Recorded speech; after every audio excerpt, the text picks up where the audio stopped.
After his battle with General Miura, Yip Man and his family had to leave Fosan. With the help of his friend, Company, they managed to reach Hong Kong. However, during the escape, Cho was shot in the head. He survived, but his life was never the same again. This is where Yip Man's new story begins. The year 1950 was a challenging one. He arrived in Hong Kong with nothing, accompanied only by his pregnant wife and their small child. Life in a new city was not easy. Without a steady job, they had to face severe economic hardship. To survive, Yip Man decided to open a Wing Chun school. A friend named Liungen helped him find a room on the roof of a rented building. The rent was cheap, and it was there that the first Wing Chun school in Hong Kong was established. But challenges soon arose. Yip Man's name was unknown. Day after day, he waited to put up posters. But no one came. The room he had hoped would become a school was instead used by his neighbors to dry clothes. This situation further stressed his small family. His wife was pregnant with their second child. His eldest son was on the verge of dropping out of school due to arrears and unpaid rent.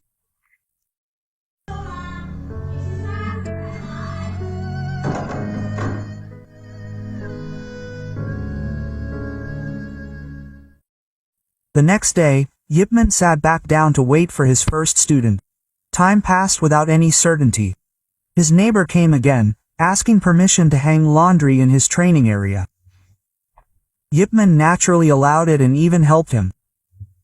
Not long after, a young man named Wang Shunling arrived. At first, Yip Man thought Wang was interested in becoming a student. He began explaining Wing Chun. However, it turned out Wang had different intentions. He didn't want an explanation, but rather proof. Wang challenged Yip Man, promising that if he lost, he would become his student. Yip Man accepted the challenge.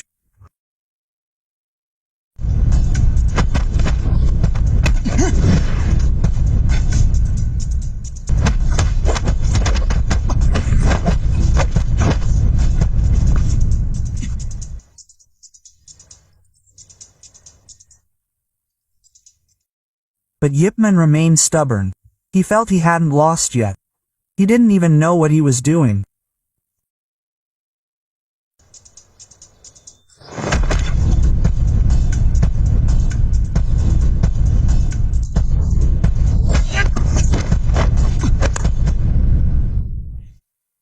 The fight was brief. Yip Man won easily. This meant that instead of learning from him, Wang simply left. However, a surprise soon arrived.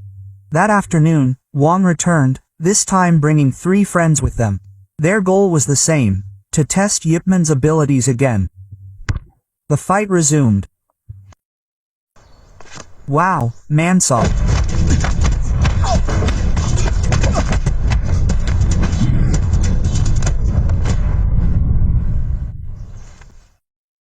And again the result was the same. They all lost. This defeat actually opened Wang's eyes. He respectfully knelt down and asked to be accepted as a student. His 3 friends followed suit.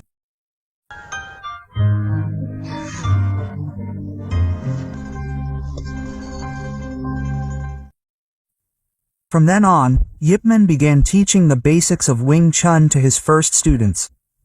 And thanks to Wang, the number of students slowly grew. He invited other friends to join. From there, the Wing Chun school began to grow. The number of students grew. They even started to have their own uniforms. During practice, Wang often asked his teacher about his stories, including the story that Yip Man had once defeated 10 people at once. However, Yip Man only advised that it was best to avoid fights.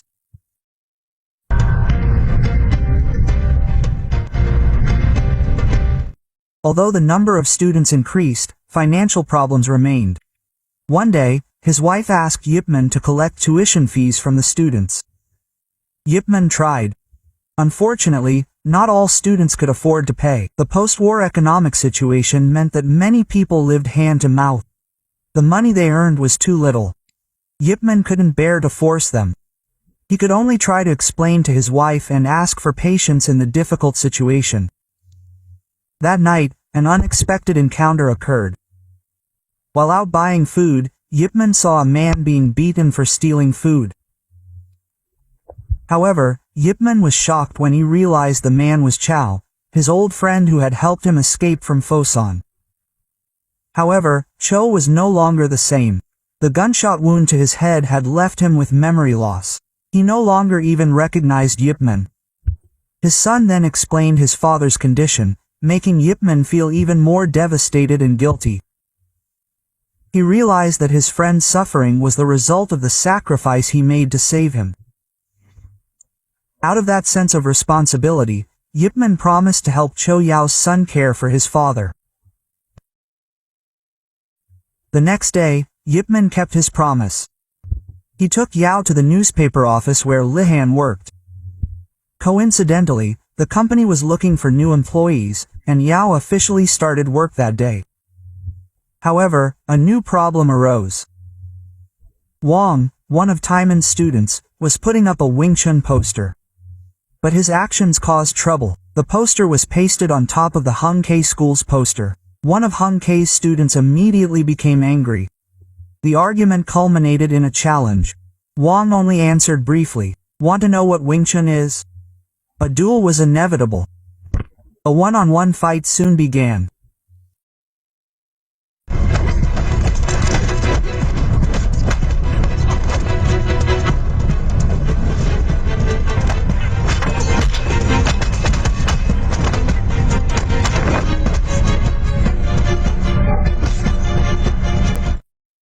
But the victory was short-lived. K's friends immediately intervened. Wang was beaten until he was black and blue. It wasn't long before news reached the Wing Chun school. Several Hung men arrived with a message. Wang has been taken hostage. If Yipman wants his student safe, a ransom must be paid.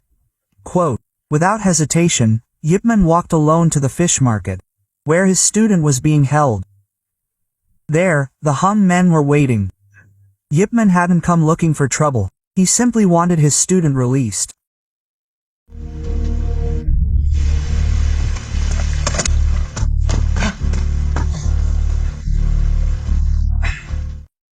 Wang finally explained the situation. He was just sparring. K lost, and it wasn't his fault at all. The atmosphere heated up. K couldn't accept it. However, Yipman tried to mediate. He politely asked to meet with their teacher so they could sort things out. But his request was flatly refused. K refused to mention his teacher's name. Why? He insisted that his teacher was far superior to him. Not wanting to waste time, K demanded only one thing, a ransom. Yipman refused. And that was when the only option was to fight.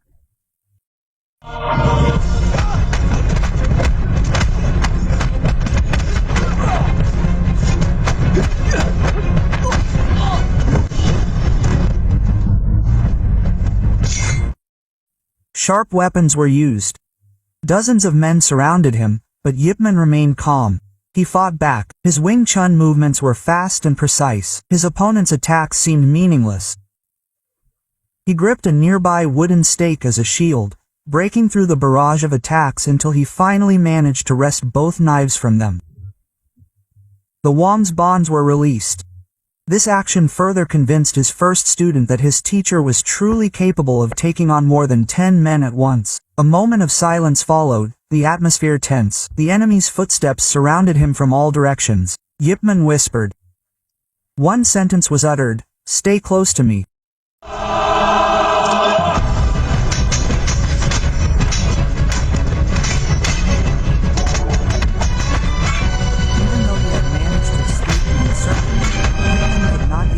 Sigh of relief.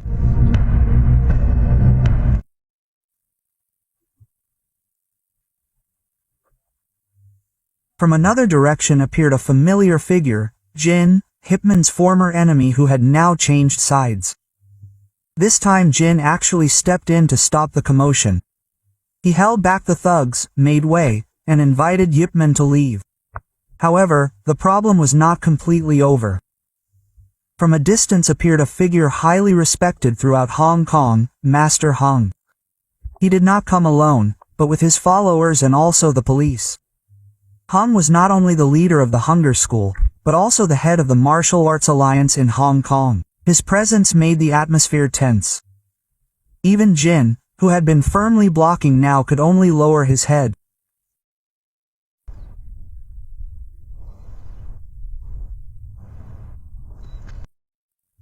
Hung stared sharply at his student's face.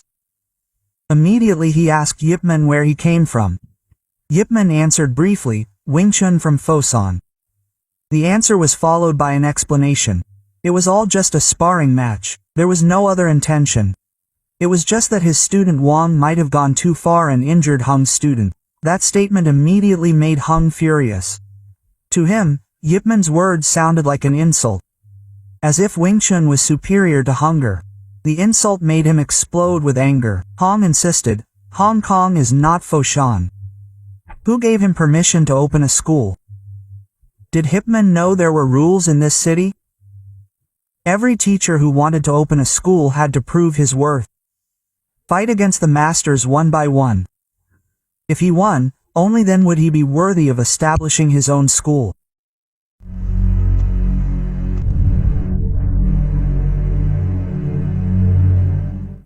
After the commotion that ensued, Yip Man, Wang, and Jin were finally taken to the police station.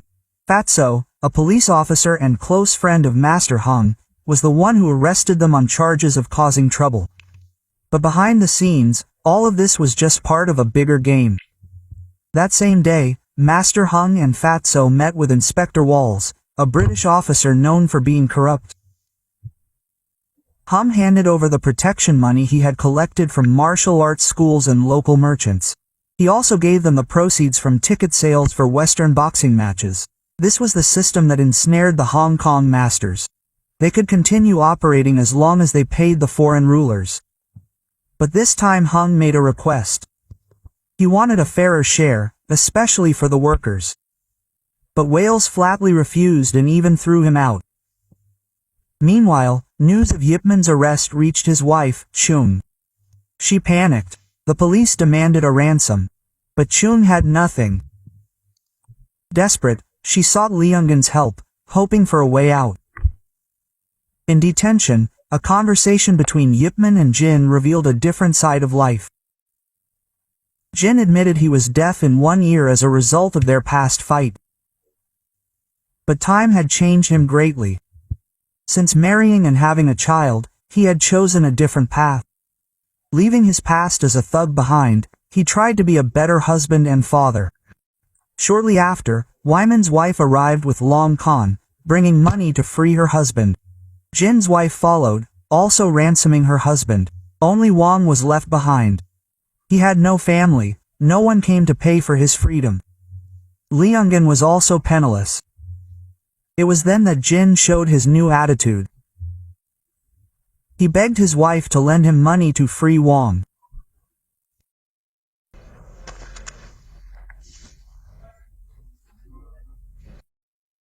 That night, the atmosphere in Yip Man's house felt different. His wife begged him to give up. Opening a school in Hong Kong was too difficult. Chung worried that Pega wouldn't see her husband continue to pressured. But Daipan remained steadfast. He reassured his wife, assuring her that there was only one thing she needed to do. Hold a meeting with the other masters. There would be no problem. The next day, the long-awaited moment arrived.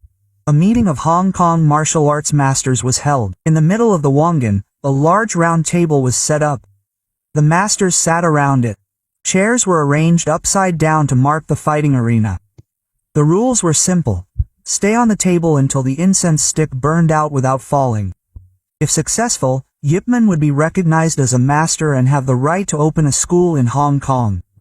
Yao, now a journalist, was also present to record the moments of this historic moment. The first duel soon began. His opponent, Master Lul, came with his signature technique, the lightning kick. He climbed onto the table confidently, and the fight began.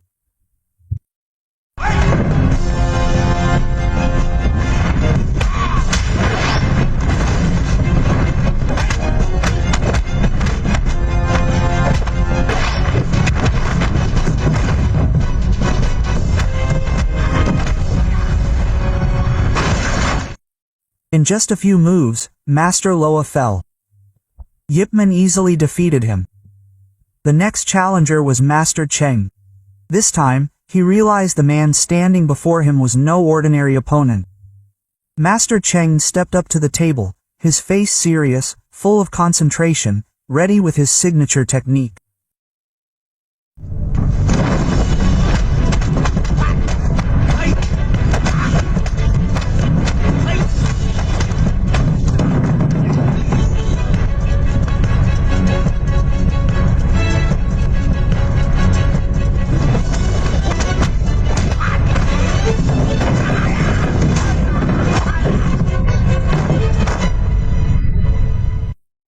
But again, the result was the same.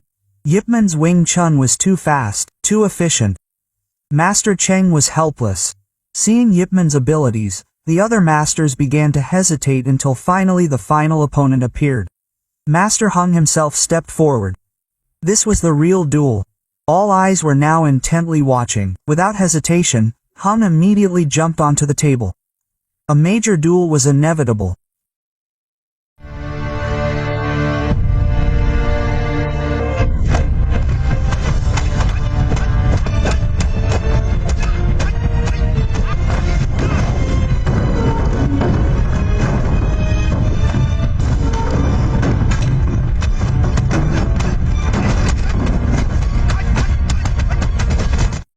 The two fought tooth and nail on the table. Punches and blocks clashed. Footsteps moved quickly and with pressure. The fight lasted so long that the large table finally broke in two. Even so, both were still standing. The draw left everyone speechless in awe.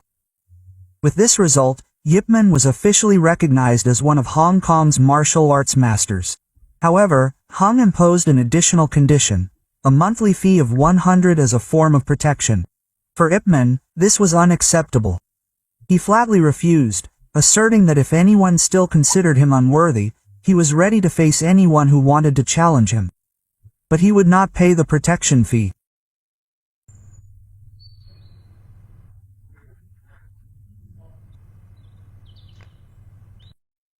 Beneath his authority, the master was not as strong as he appeared. As soon as Yip Man left, his breath was short, and his asthma flared up. This great figure, so respected, apparently harbored a weakness that few knew about. However, the real problem wasn't Hung's condition, but Yip Man's decision. His refusal to pay the fees had long-lasting consequences. Hung's students began hanging around in front of the Wing Chun school. They confronted prospective students, hurled insults, and even deliberately provoked them, eventually igniting the fire.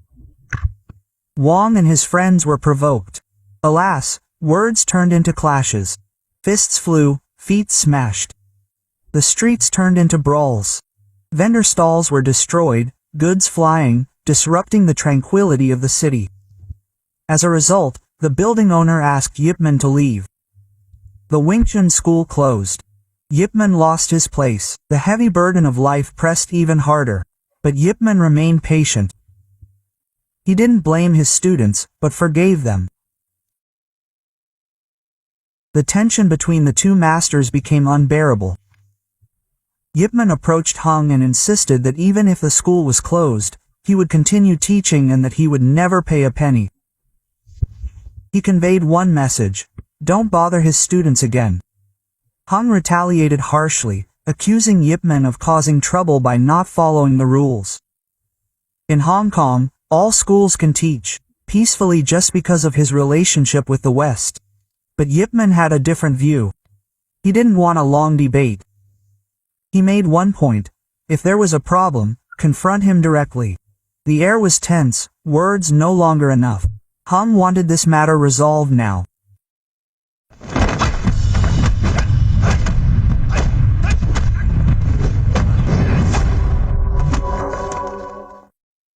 But something unexpected happened. Hung's son suddenly appeared, nearly injured. At that moment, Hung's wife and children came to invite him home for dinner. That moment changed everything. Yip Man looked at Hung and asked, "Is fighting more important than eating with family?" The question left Hung speechless. From that moment on, his attitude began to change. He began to respect Yip Man. That night, the Wing Chun school moved into Yip Man's small house. The students moved equipment, making the cramped room a new training ground. In the midst of the atmosphere, Wang knelt to apologize for all the chaos that had occurred. Yip Man responded wisely. He reminded him that no matter how great a person is, time will always pass. In 20 years, he wouldn't be as strong as he is now.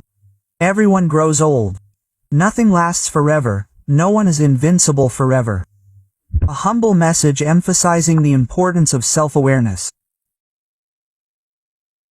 The next morning, Wing Chun training resumed. However, this time they had to train outdoors in a city park. That's when Master Hung returned. But this time it was different. He didn't come to challenge Yip Man, but instead offered Yip Man a ticket. An invitation to attend a major Western boxing match. The event was being organized by Wales, a corrupt British police officer, and his partner, Fatso, with the main star in the ring, the British World Boxing Champion, his stage name the Twister. But behind the preparations, old problems resurfaced. Hung demanded his share of the dues he had paid Wales. But to that day, he hadn't received a penny. Wales rudely kicked him out and even threatened to close the fish market. Fatso tried to calm things down, but the situation escalated, especially when Twister intervened.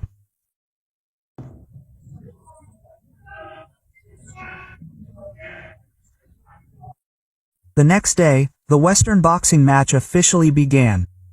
All the kung fu schools attended, each showing off their skills. As a show of promotion and pride for Chinese culture, Ri drew applause from the crowd. But that honor was insulted. Twister, an arrogant, muscular British boxer, ruined everything. He climbed into the ring and challenged everyone. He asked Kay to hit him. Kay complied, launching an attack. Hit me.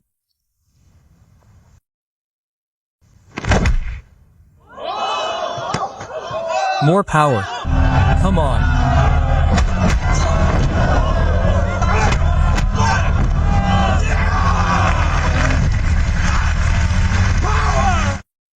Chaos erupted.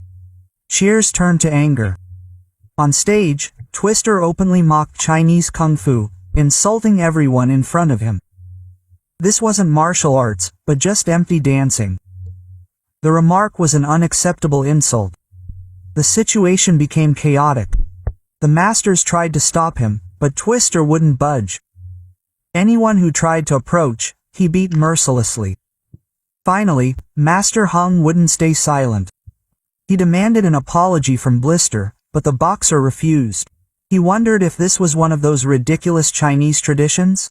Since when did winners have to apologize to losers? Then the challenge was thrown. If Hun wanted an apology, then defeat him now. The challenge couldn't be ignored.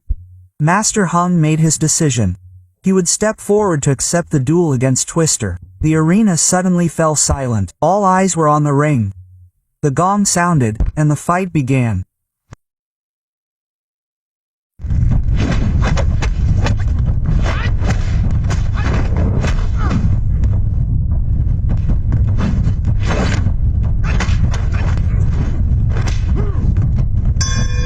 Stop.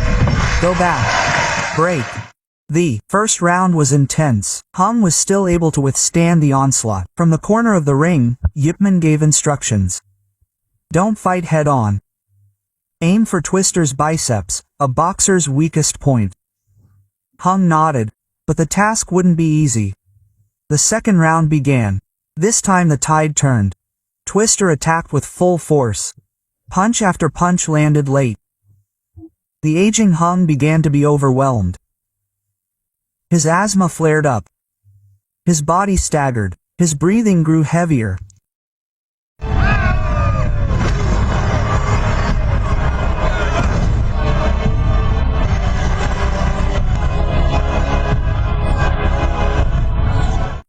Despite this, Hung rose again, refusing to give up. The second round ended. From outside the ring, Yip Man urged him to surrender, but Hung firmly refused, his eyes burning. For him, the pride and honor of Chinese martial arts were far greater than personal safety. The fight continued. With his remaining strength, Hung tried to fight back, but Twister raged even more ferociously. Punch after punch landed brutally. Hung could barely hold on. His breath grew shallow. Yip Man nearly threw in the towel in surrender, but Hung shook his head vigorously. He chose to hold on. Until finally, his asthma really took its toll. His body couldn't take it anymore. Twister continued to pound relentlessly. One decisive blow landed. Ring-ening Master Hung was down for good.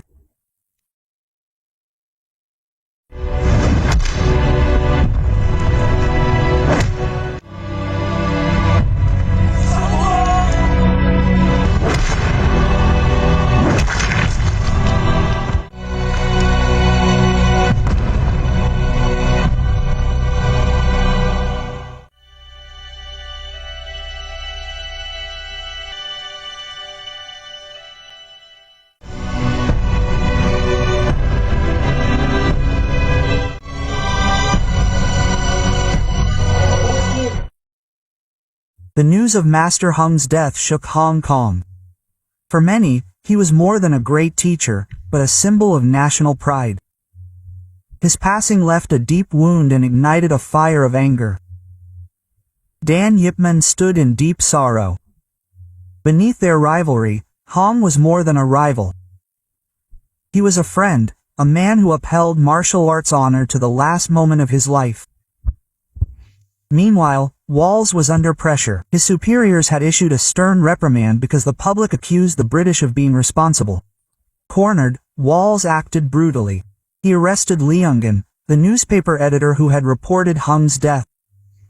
Liungen was mercilessly beaten and warned not to write any more stories that would be detrimental to them. However, Fatso, a conscientious officer, intervened. He released Liungen unconditionally. The next day, a press conference was held. Walls tried to reverse the facts. He claimed Hung's death was an accident. In front of the media, he accused Hung of overestimating himself, daring to challenge their champion, Twister. He claimed Twister had even held back, but Hung was too weak to resist. The insult deepened when Twister spoke out.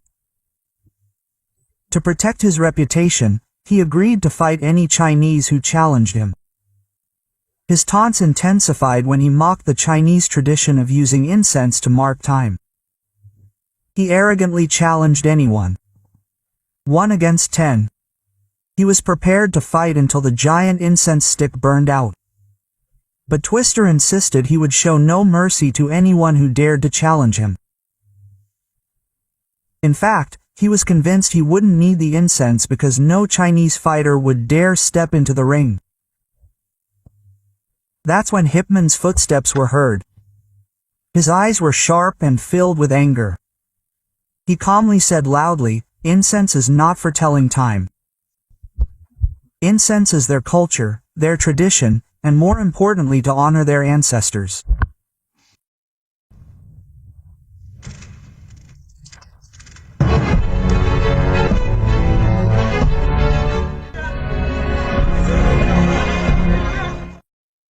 From that day on, Yip Man made a big decision.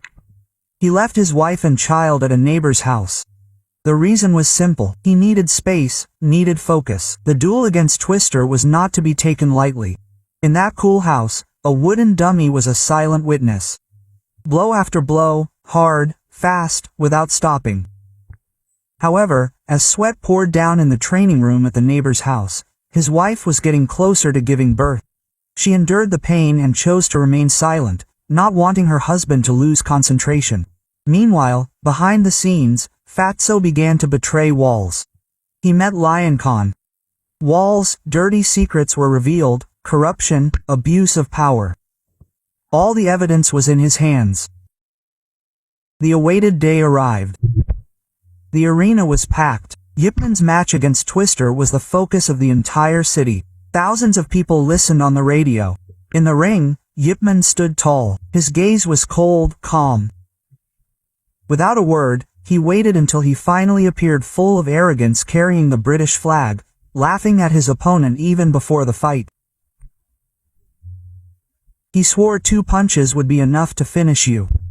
The gong sounded. The first round began. At first, they were measuring each other. But Twister was impatient. He immediately attacked. Yip Man was cornered. His body was hit repeatedly until one punch was too late to hit him.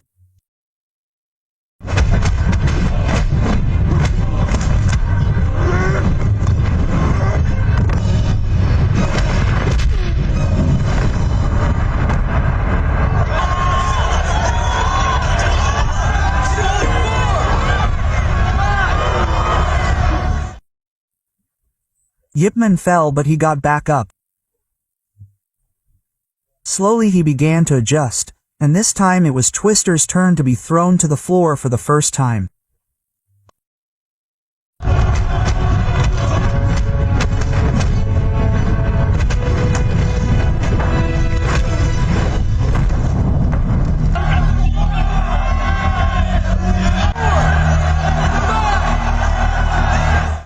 But Twister's strength was clearly not to be underestimated. His superiority was not only in physique and muscle, but also in the support of the organizers.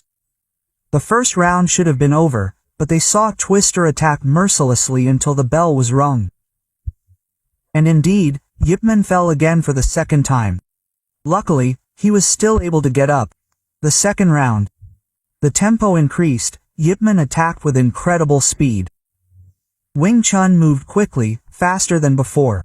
Twister was under pressure. The audience cheered. But at the end of the round, cheating occurred. Twister threw a punch after the bell rang. Meanwhile, the referee remained silent as if turning a blind eye.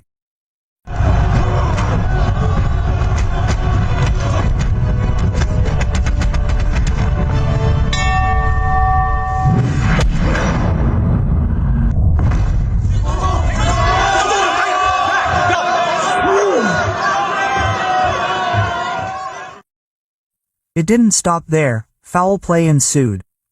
The judges discussed, and a new rule was announced. Yip Man was prohibited from using kicks. If violators are immediately disqualified, Twister automatically wins. This is clearly a trap that benefits Twister. The audience is furious, shouts of protest echo, but the rules cannot be violated. Third round. Twister attacks relentlessly. Without his legs as weapons, Yip Man falls again.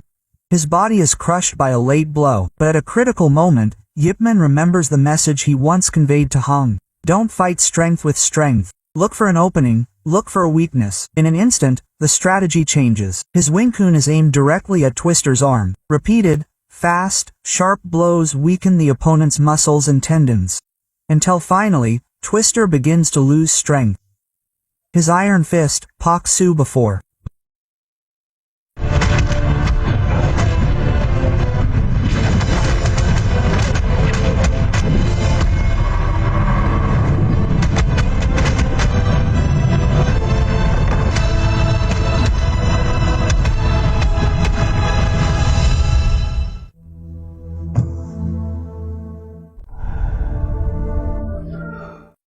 The count begins. The audience joins in the shouting. 10. Twist falls. The arena erupts in cheers of victory. For the Chinese people, this is not just Yip Man's victory, but a victory for national pride. At the same time, justice follows.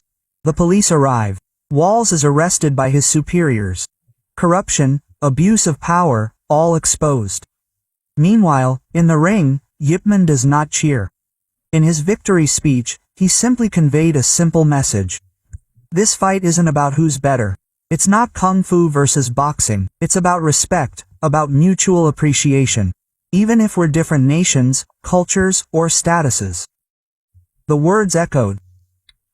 Spectators from both East and West stood in awe. After the match, Yip Man hurried home. Just in time to welcome the birth of his second child. Though his face was pale and his body covered in wounds, he smiled happily as he held his baby. For a moment, all the wounds, all the suffering seemed to be repaid by that simple moment. A few days later, a boy arrived, his eyes sharp and full of ambition. His name was Bruce Lee. He innocently said, "I want to learn." Yip Man smiled, holding back a laugh, and then replied, "Come back when you're older."